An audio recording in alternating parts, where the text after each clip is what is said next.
Oi, se você não me conhece, eu sou a Mari, eu falo de entretenimento no YouTube, falo sobre música, séries, filmes e outros assuntos, então se você se interessa por esse tipo de conteúdo, já aproveita, se inscreve no meu canal, me ajuda muito.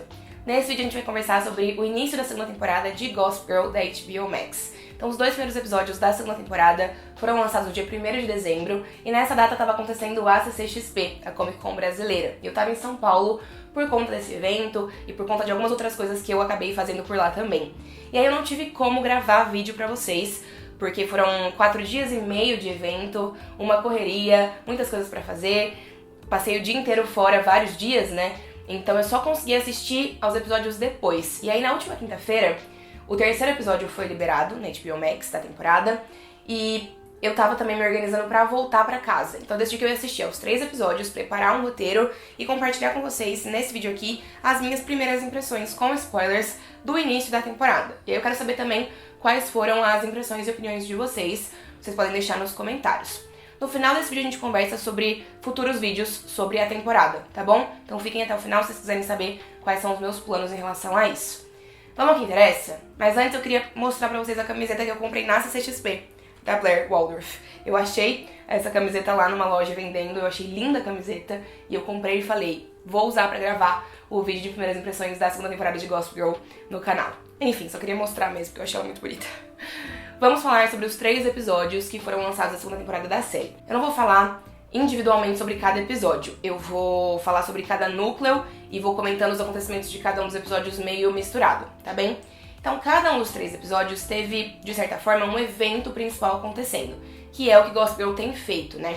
Então, o primeiro episódio teve um baile de debutante, o segundo episódio teve alguns jantares importantes que se conversavam, de certa forma, e o terceiro episódio teve um evento num museu. Eu quero começar falando sobre o meu núcleo favorito e sobre o que esse núcleo teve de desenvolvimento nesses 3 episódios. Eu amo o trisal. Max, Aki e Audrey são, pra mim, a melhor coisa da série, eu gosto muito deles.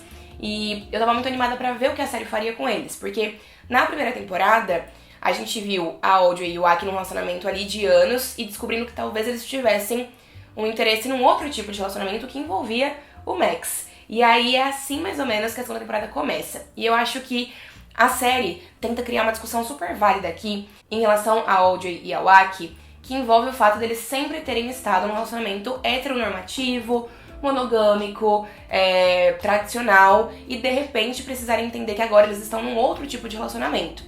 E eles precisam também, mais do que isso, entender como eles vão revelar isso para a sociedade e o quanto isso pode ou não afetar a forma que as pessoas enxergam eles. Eu acho que esse é um ponto muito válido, mas eu acho que a série também apresenta essa discussão de um jeito bem esquisito, de um jeito meio tosco, que deixa o Max como uma pessoa que tá, de certa forma, sobrando nessa relação, que tá ficando de lado, que tá sofrendo, que precisa fazer concessões, enquanto os dois estão numa outra posição de parceria entre eles.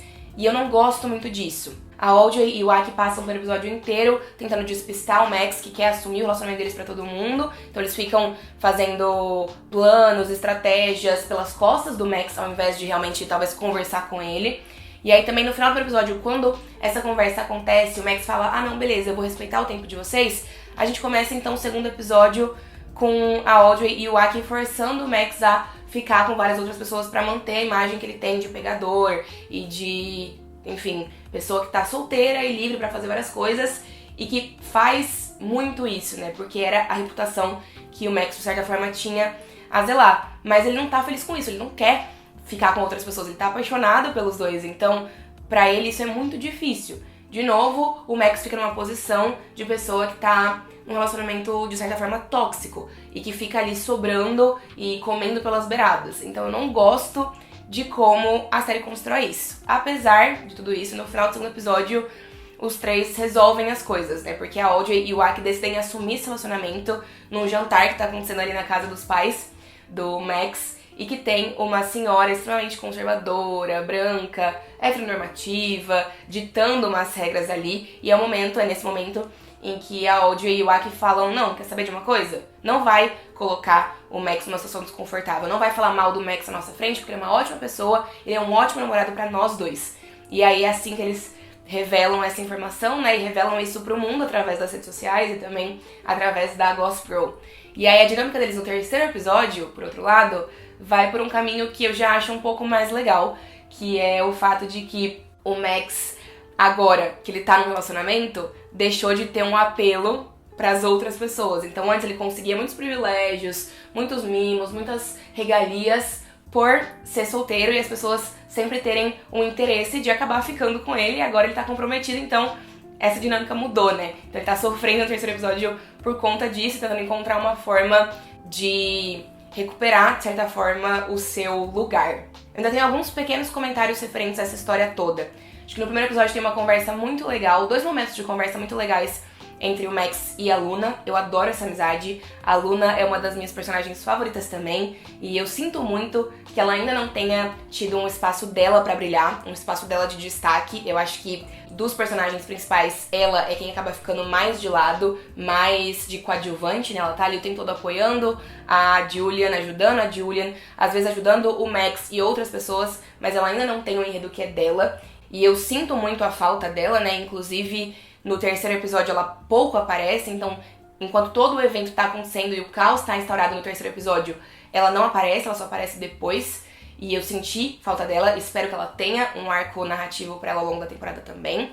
E uma outra coisa que eu queria comentar é que eu gostei muito do jantar que aconteceu no segundo episódio, onde tudo parece que não tá dando certo, né? Tudo tá ali muito aleatório, as pessoas vão chegando e as coisas vão se amarrando de um jeito muito aleatório mesmo, mas quando o caos é instaurado, me fez dar muitas risadas, eu me diverti muito e eu ainda fiquei muito feliz de ver os pais do Max voltando no final do episódio. Gostei muito disso. Uma coisa que eu gostei muito nessa segunda temporada é a nova dinâmica entre a Julian e a Zoya. Eu não gostava de como a dinâmica entre elas na primeira temporada era uma rivalidade por conta do Obi, então 2 irmãs brigando por conta de macho, era uma coisa que não me agradava de forma nenhuma, e eu acho que a segunda temporada resolve esse problema, né? Porque agora elas ainda têm uma rivalidade entre elas ainda têm uma dinâmica de amigas às vezes, inimigas outras vezes, mas agora essa dinâmica é por conta do fato de que elas estão morando juntas e precisando aprender a serem irmãs, porque elas foram criadas como filhas únicas e agora elas estão morando na mesma casa, porque a Julian está morando com o pai da Zoya, depois que o pai dela foi acusado de abuso sexual na primeira temporada. Então agora as duas estão morando juntas e eu acho que funciona muito melhor ver as duas juntas em cena com problemas entre irmãs, com dificuldades pra conviver juntas, e elas têm bons momentos e maus momentos, e é assim que as coisas se estabelecem nesse início de temporada entre elas.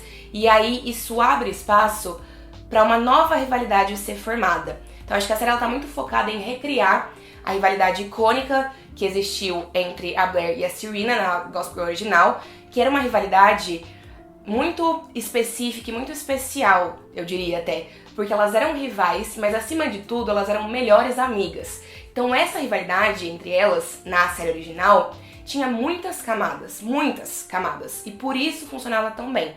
E aí a série tentou recriar essa rivalidade na primeira temporada usando a Julian e a Zoya, não funcionou, e agora a série também tenta recriar essa rivalidade com a Julian e a Monet. Eu acho que essa nova rivalidade tem mais potencial. Genuinamente eu acho que tem mais potencial.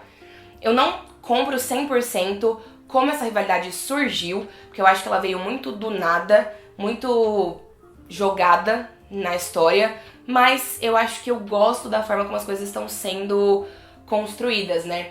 No primeiro episódio, entretanto, eu acho que foi meio esquisito também, como a Monet tentou desestabilizar a Julian usando o pai dela. Acho que beleza, foi um golpe válido, né? Ela tá ali realmente disposta a arriscar tudo, só que o plano dela não me pareceu ter muito sentido, né? Ela traz o pai da Julian, aí depois o momento que ela quer roubar a atenção é simplesmente ela no baile de debutante, onde todo mundo tem que usar branco, vestindo o vestido azul e dizendo que ela vai entrar com uma mulher de acompanhante pra revolucionar as coisas.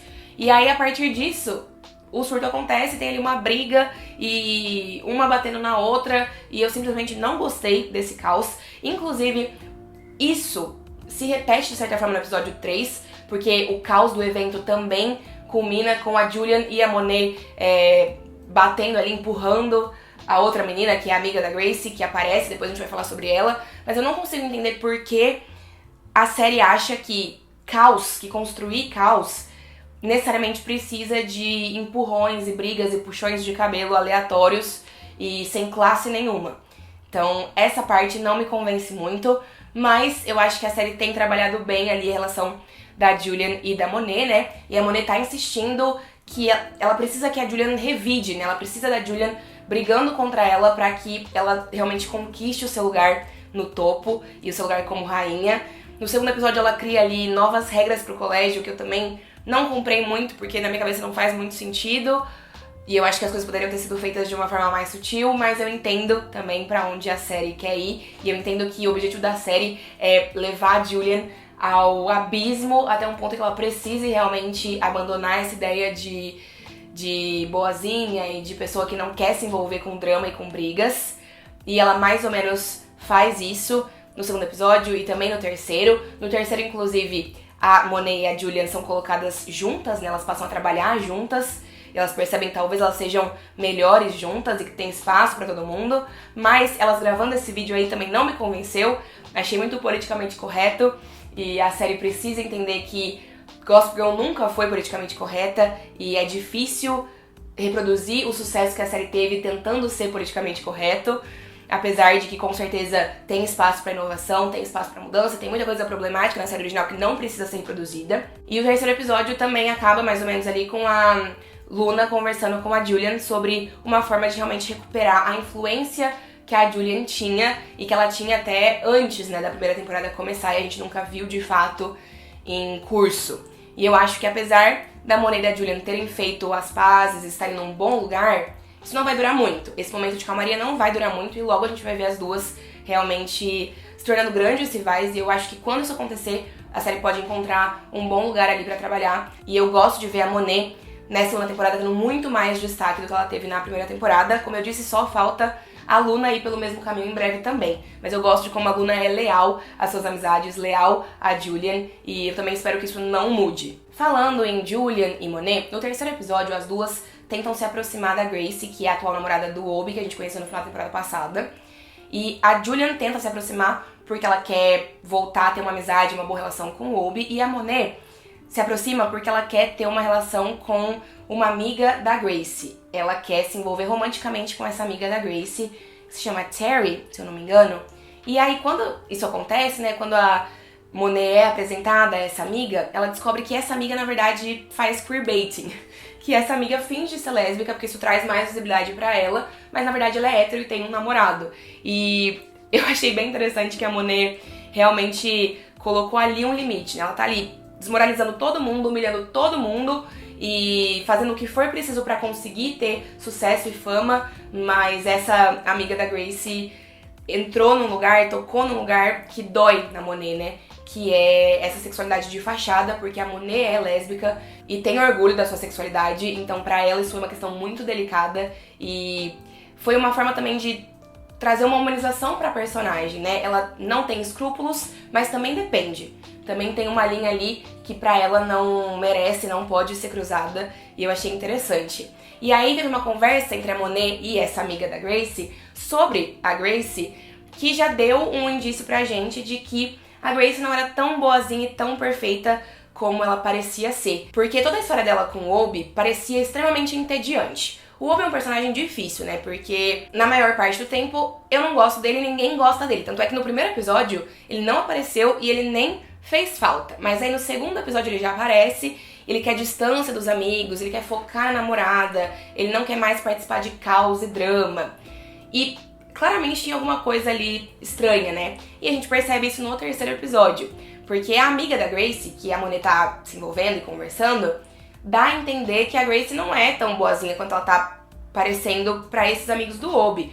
Porque quando a Monet fala sobre como a Gracie é santinha e boazinha e perfeita e nananã, a Terry, eu acho que é Terry, talvez eu esteja falando o nome dela errado, mas tudo bem também, a amiga da Gracie, diz pra Monet, nossa, a gente tá falando da mesma pessoa? Então, quando ela diz isso, eu já fiquei bem atenta. E aí, no terceiro episódio, a gente vê a Gracie traindo o Obi. A gente vê a Gracie ficando com outro cara, que é o cara, inclusive, não sei se vocês perceberam, que cuspe na mãe da Gracie quando a mãe da Gracie, a Gracie, o Obi, todo mundo ali, estão entrando no evento no museu. Então, aparentemente, a Gracie tá envolvida com uma espécie de oposição à sua própria mãe na política. E aí, essa informação deixou a personagem e a relação dela com o Obi mais interessante. E a mãe da Grace pede, no terceiro episódio, pro Obi se afastar da Julian.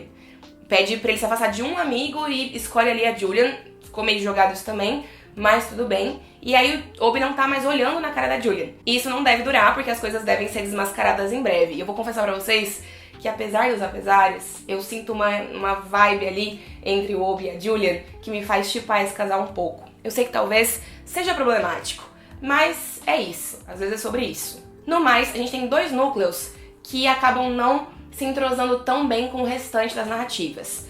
Um deles é o da Zoya. Eu sinto que a Zoya tá cada vez mais chata e cada vez mais distante das principais narrativas da série.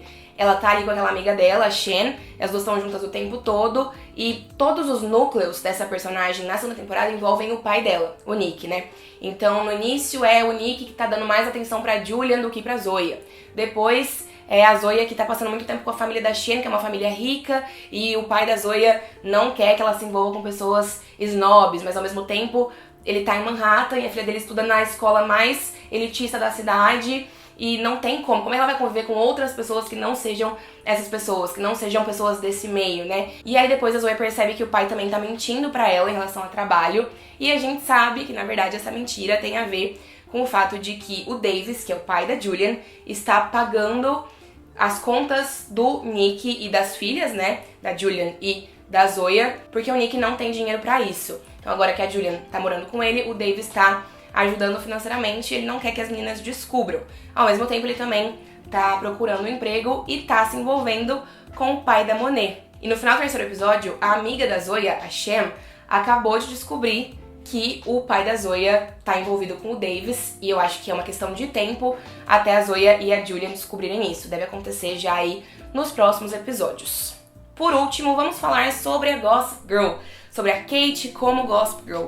Ainda é difícil pra mim comprar essa história. Ainda é bem difícil pra mim comprar essa história. A temporada começa com a Kate realmente querendo destruir a Camille DeHaan, que é a mãe da Monet, porque ela descobriu que a mãe da Monet suborna os professores, suborna a direção da escola, controla realmente a escola pra garantir que a filha tenha um bom desempenho.